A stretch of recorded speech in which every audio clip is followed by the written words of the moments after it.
Muy buenas noches, bienvenidos a Primer Círculo.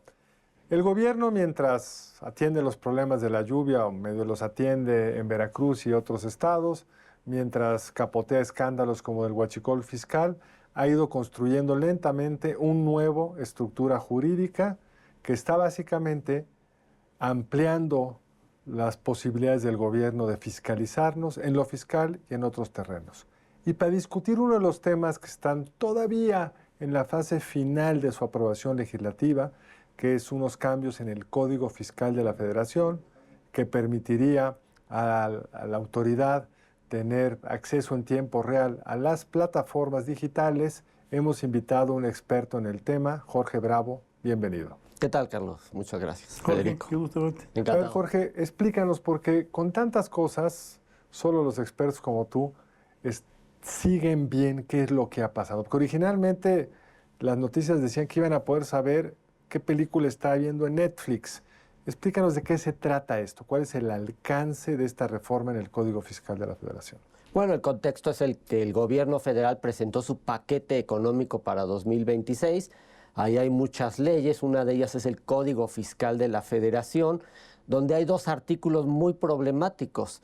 El 30B, que dice precisamente que la autoridad fiscal va a tener acceso en tiempo real y de forma permanente a los sistemas de las plataformas digitales o de las plataformas sobre Internet. La propuesta original no aclaraba y hubo un cambio en donde solamente esta revisión en los sistemas es para el cumplimiento fiscal. No del individuo que la usa, De la empresa. sino de las empresas que hacen negocios a través de ella. Correcto, hay registradas en el SAT 266 plataformas de Internet y estas plataformas de Internet funcionan sobre Internet, son software, son sistemas y la autoridad fiscal hacendaria va a poder acceder en tiempo real a estos sistemas para verificar el cumplimiento fiscal, o sea, que estén pagando impuestos las plataformas. En pocas palabras, en caso de que exista algún incumplimiento, entonces van a poder suspender o bloquear temporalmente estas plataformas, que ustedes recordarán en este mismo espacio cuando se presentó la propuesta de nueva ley en materia de telecomunicaciones y radiodifusión. Eso fue lo que encendió las alarmas, las alertas. Ingenuamente creímos que lo habían retirado para siempre de la ley en materia de telecomunicaciones, pero alguien, un diablito, lo colocó en el Código Fiscal de la Federación. Un Entonces, diablote. vigilancia en tiempo real, ya acotado, eso hay que reconocer, ya acotado el cumplimiento fiscal, pero todavía con posibilidad de bloqueo temporal de estas plataformas hasta que paguen. Dijiste, pero ese es un artículo y el otro, dijiste, hay dos artículos problemáticos. Así es, el otro es el 133 también del Código Fiscal de la Federación, donde a los titulares de las plataformas y a las plataformas mismas les van a poner unas sanciones, una sanción penal en caso de que autoricen la publicación de comprobantes fiscales falsos. Y esto está muy vinculado, en general todo el paquete económico está muy vinculado a la ley del impuesto al valor agregado, a la parte del amparo e incluso a la parte penal cuando estas plataformas aprueben, no suspendan estos comprobantes falsos, la parte de las facturas.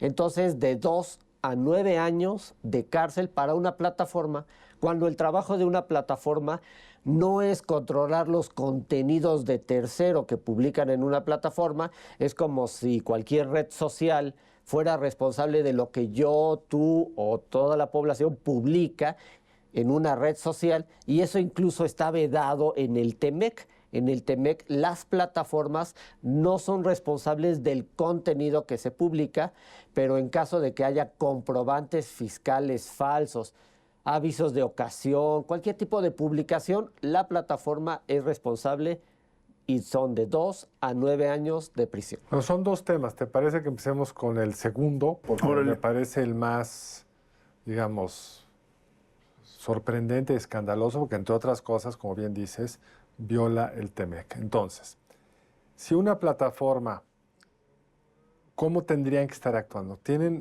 ¿Es materialmente posible hacer esto?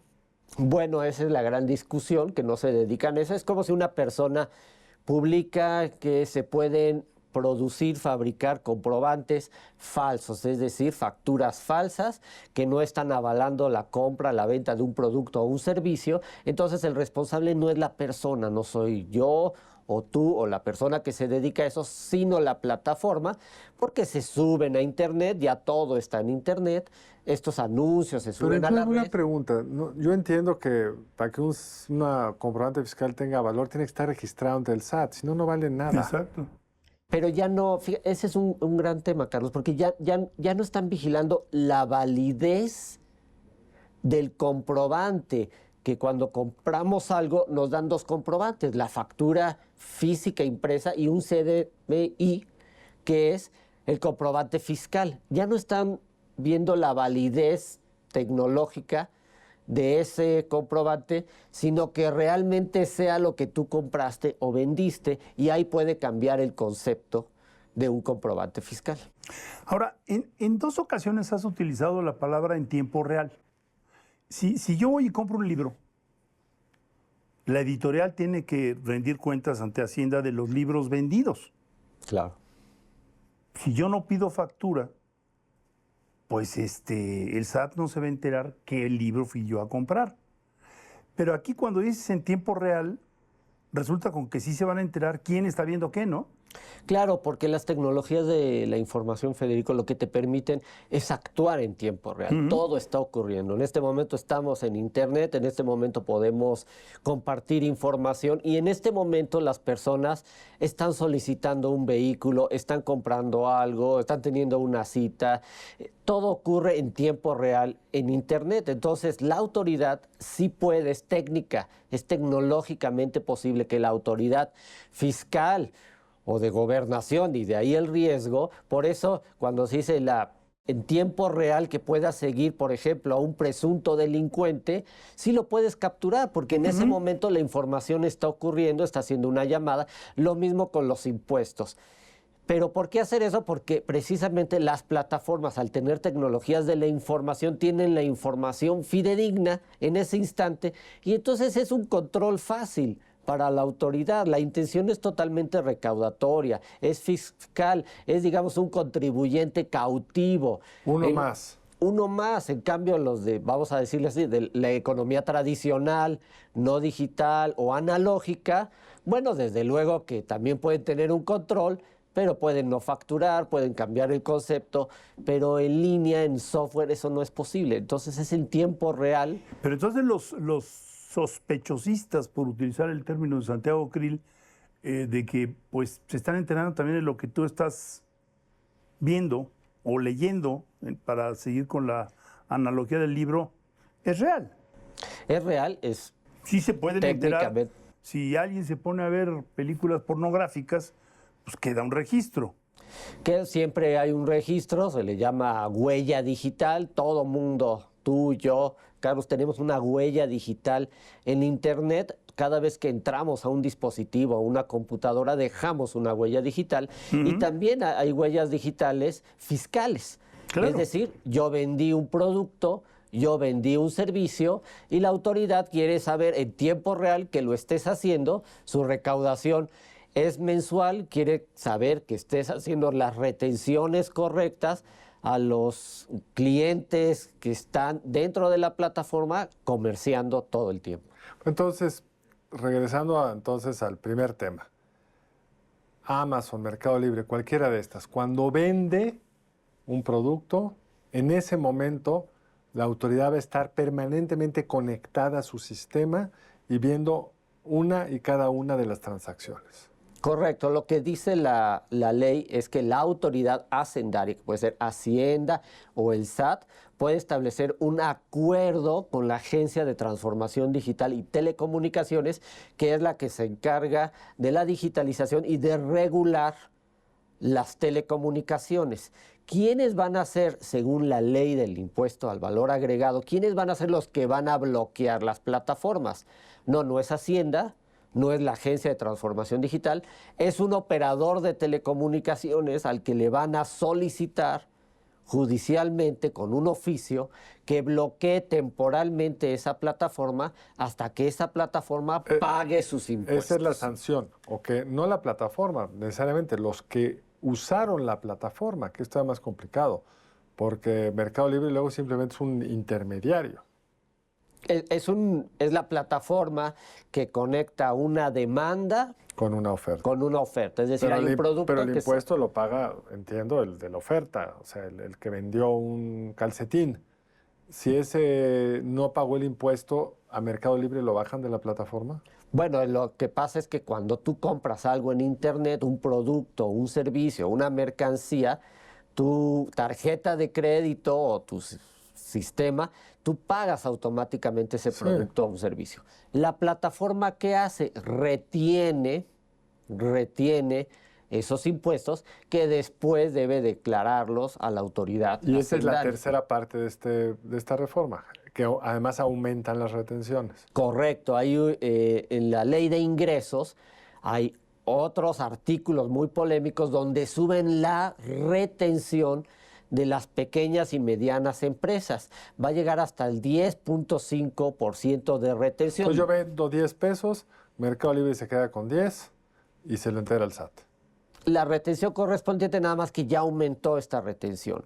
Para efectos de impacto, hay 5.4 millones de pymes en México, aproximadamente 1 millón de pymes venden en Internet. Estas pequeñas y medianas empresas, el 50% son mujeres las dueñas de estas pymes. Les vas a retener aproximadamente un 4% más. Quiere decir que en tu modelo de negocio, en tu operación, vas a tener menos dinero. Ahora, en principio es un problema de flujo, porque tú tenías que pagar los impuestos después. Sí, pero también puedes deducir esos impuestos y aquí pero Hacienda te lo regresa luego. Bueno, eso no ocurre con la eficiencia con las que te lo retienen. Son mejor, ahí no hay obligación de Hacienda a regresar. Hay obligación, pero sabemos que no lo hacen en el tiempo correcto. Pero tu operación es diaria y la devolución pues va a ocurrir cuando Hacienda lo haga y tú tienes que pagar salarios. Puedes descapitalizar brutalmente. Puedes afectar, fíjate, si la intención es recaudar más. Por cierto, estas pymes ya pagan impuestos, no están en la informalidad, todas están en la informalidad.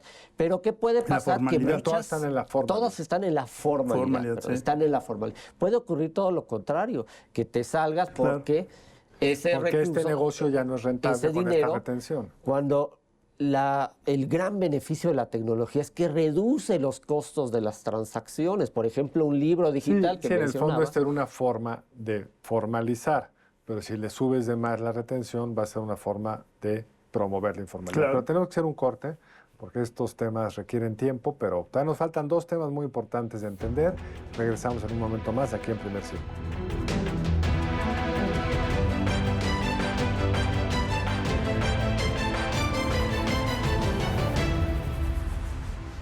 De regreso aquí en Primer Círculo con Jorge Bravo, estamos analizando el tema de la reforma al Código Fiscal de la Federación que afecta a la operación de las plataformas. Pero un cabo que dejamos suelto, Jorge, es, entonces, una plataforma tiene que cerciorarse que no pasan por su plataforma facturas CFDIs falsos. Pero ¿cómo puede la plataforma hacerse cargo de eso? Más allá de que el TEMEC lo prohíbe y nos va a dificultar la renegociación del TEMEC, ¿cómo lo puede hacer? Si decide, ok, voy a ayudar al SAT, ¿cómo se hace eso?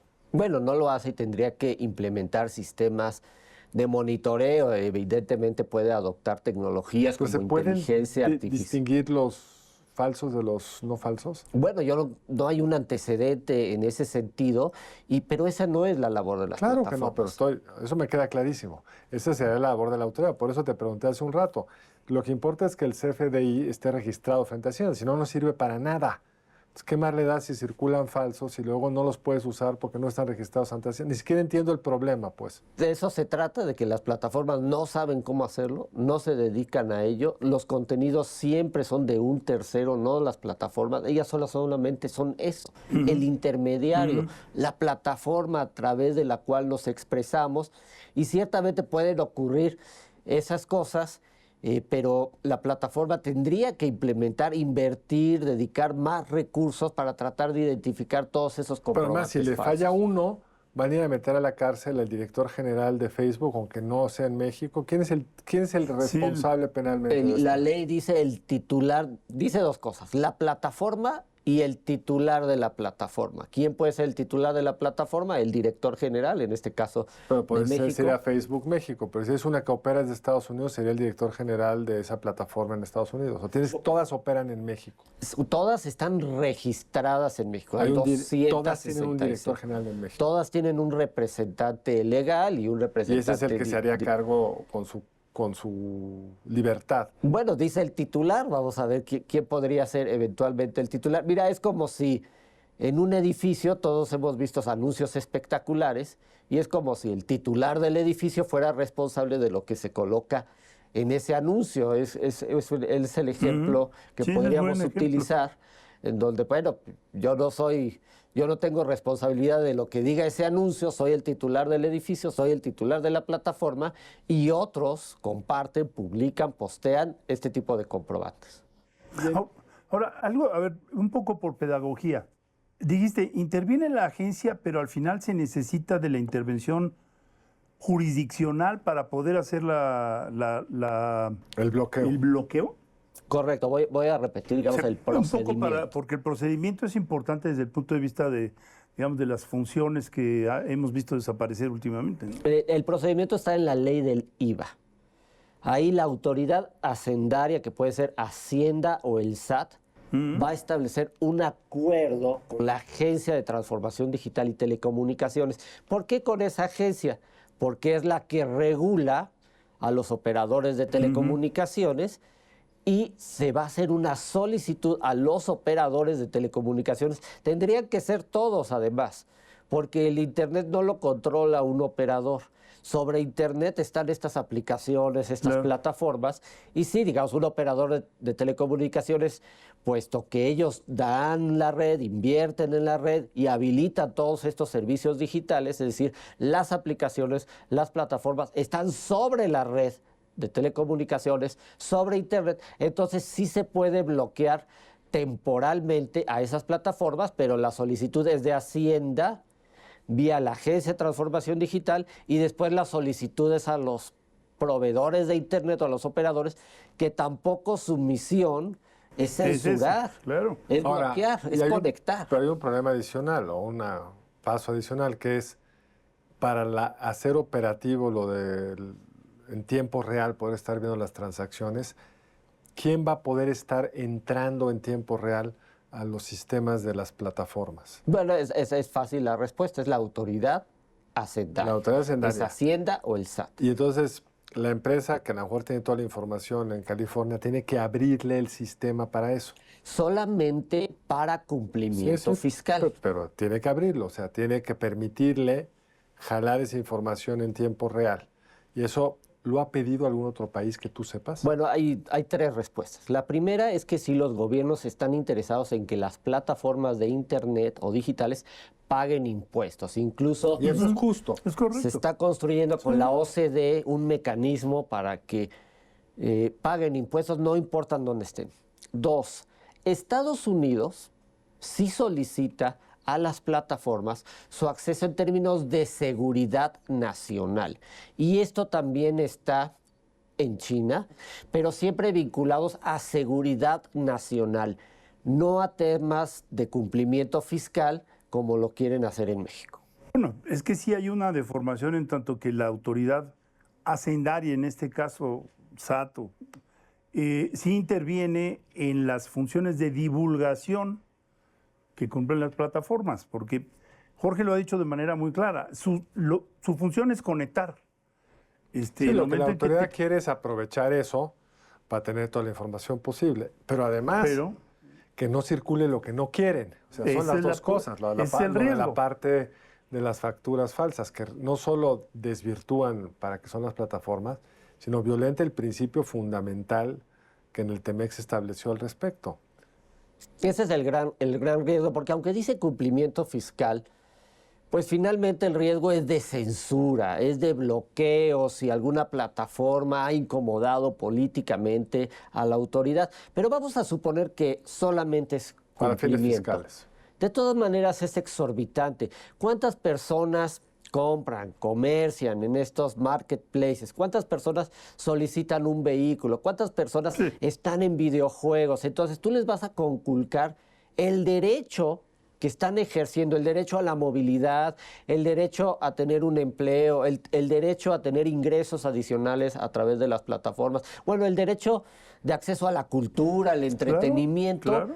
Porque quizá esa plataforma no ha cumplido en tiempo y forma, y entonces los millones de usuarios que somos nosotros se nos va a conculcar, nos van a cercenar nuestros derechos que ejercemos a través de esas plataformas, y eso es totalmente desproporcionado. Ninguna empresa tradicional que tenga un incumplimiento fiscal, pues le estarías cercenando la forma en la cual pueda recuperar ingresos para pagarte. Imagínate todas esas personas, 50% de mujeres que son dueñas de una pyme, ya no van a poder seguir vendiendo. ¿Ellas qué culpa tienen de la plataforma? Por eso el gran perjudicado no son las plataformas. El gran perjudicado es el usuario como el tú y yo, consumidor, al es final. la pyme, es Ahora, esa persona que vende en esto internet. ya se aprobó en la Cámara de Diputados, Correcto. que es la Cámara de Origen en este caso. Le tocaría al Senado. ¿Tú ves algún espacio para que esto se acote o incluso no se apruebe? Bueno, qué bueno que lo mencionas porque las plataformas, la industria digital le ha dado al gobierno, a la autoridad hacendaria, a los legisladores propuestas alternativas para que desde luego mejore la recaudación, que ese es el derecho que tiene todo Estado de mejorar su recaudación, pero no restringiendo, no censurando, no siendo exorbitante, ¿Y con como qué tipo alternativas. de alternativas han propuesto? Otros porcentajes. Bueno, desde luego, El de la retención es un tema. el bloqueo no es negociable, no es negociable el bloqueo de una plataforma. Eso dice el porque, gobierno también, que no es negociable. pero está afectando a los usuarios. El seguimiento en tiempo real, consideramos que tampoco necesitas hacer eso porque ha habido un cumplimiento. Insisto, las plataformas y las empresas cumplen con los impuestos, están ¿Hay registradas. evidencia de que no cumplan? Al menos no, No la ha dado la públicamente. autoridad, Acuérdense que hay algo que no se respeta mucho en México, que es el secreto bancario. Así es. Y el secreto fiscal. No tendremos Sí, pero por qué enterarnos. podrían dar evidencia sin decir tal plataforma. Podrían decir, hemos encontrado que las Tantos millones plataformas omiten de tal forma. Eso lo podrían haber hecho en la exposición de motivos. Si no, Bueno, no. el gobierno en el sexenio anterior sí fue especialista en decir que había No, algunos... eso es cierto, pero estoy diciendo otra cosa, y es, el gobierno ha mostrado que no están cumpliendo con sus obligaciones fiscales. Más bien lo que se ha mostrado es que sí cumplen con sus obligaciones. Te pongo el ejemplo de las plataformas de movilidad, de entrega de alimentos. Bueno, han aportado al IMSS nuevas personas que se han incorporado a esa economía, empleos que ya existían, los crearon las plataformas, que es una persona que conduce un vehículo o entrega una mercancía en tu casa. Esos empleos ya existían, pero ahora los ha sumado al IMSS. Es decir, Se ha hay evidencia de formalizado. lo contrario, de que se cumple con la economía formal.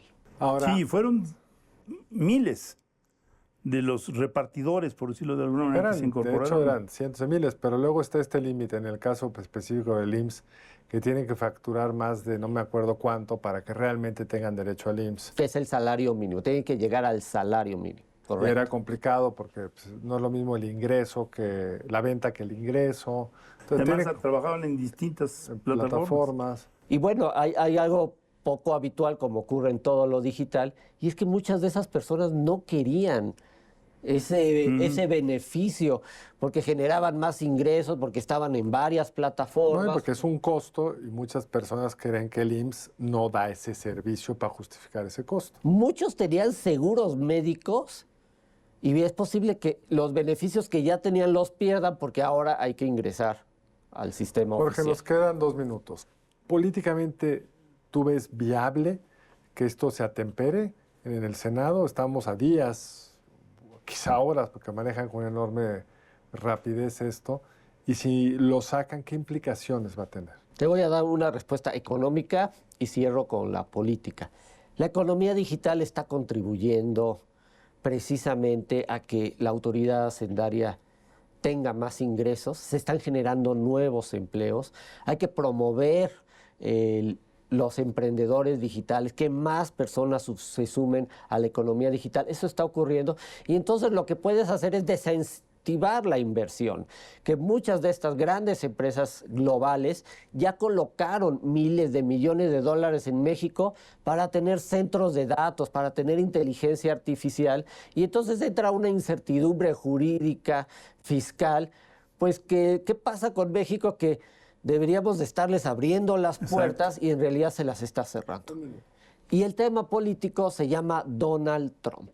Donald Trump publicó un memorándum donde dijo que cualquier gobierno que intente, y esa es una palabra de Trump, extorsionar a las empresas tecnológicas pueden sufrir algún arancel. Y aquí no hay duda de que estás presionando a esas empresas con impuestos, con deja tú la regulación. negociación del TEMEC, podrían al día siguiente subirnos los aranceles y afectar a la economía en su conjunto. Totalmente. Ese es el riesgo que están dispuestos a correr en el gobierno mexicano. Espero que no estén dispuestos a correrlo, Bueno, están porque ya lo hizo Brasil, tuvo que Echarse para atrás. echarse para atrás. Europa tuvo que echarse para atrás. Canadá tuvo que echarse para atrás, que es un socio Pues, comercial. Jorge, te tengo que interrumpir porque el tiempo me obliga a echarme para atrás, o sea, ya no podemos seguir con el programa. Muchísimas gracias por tu tiempo y por haberlo explicado tan claramente esto. Y usted, pues ahí está. Hay una iniciativa que nos puede afectar por varios lados. Muchas gracias por acompañarnos. Muchas gracias, Jorge. Gracias, Carlos Federico. Gracias, Jorge. Nos vemos en la próxima aquí en Primer Círculo. Buenas noches.